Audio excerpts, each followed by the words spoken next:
The third pin is connected with a 1 mega ohm resistor, and that is connected, the other pin of the resistor is connected to the base of this transistor. As you can see here, the black, this is the transistor. The base of the transistor is connected with the pin 3, and the emitter of this transistor is grounded.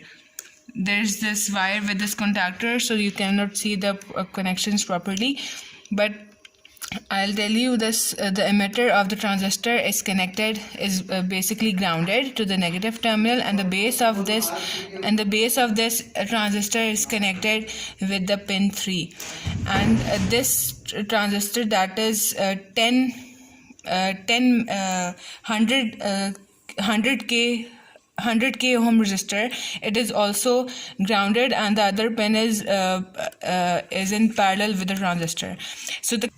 So the collector of this transistor is connected with this LED, and to protect to resist any excessive current in the LED, I've connected a 1000 ohm resistor here, and that is connected firstly to this LED, and the second leg is connected to the positive terminal of the circuit. At the same time, the collector of the transistor is connected with the relay, and we have a forward bias diode with a relay connected in parallel.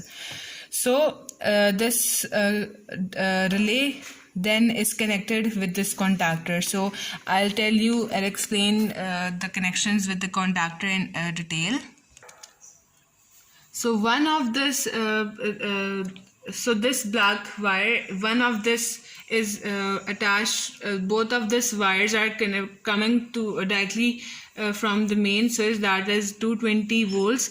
So one of this wire is splitted, and one of the connection is inserted into this relay, and it is being passed on to the contactor from the relay, and the other terminal of the 220 volt is connected directly into the A2 terminal of this contactor, and the other terminal is the A1 is being inputted into this other terminal. So when A2 and A1 are shorted, when the 220 volts supply is applied into the contactor, the A1 and A2 connections are short, and these three connections that are open, that acted as an open switch at first, they become short, and that's why we have connected this terminal and this with each other. So as you can see, the load here is also connected to the contactor. So one of this terminal is connected to the A2 directly, and the other is connected to this terminal. So when we apply 220 volts here, these two connections become short and the load becomes on.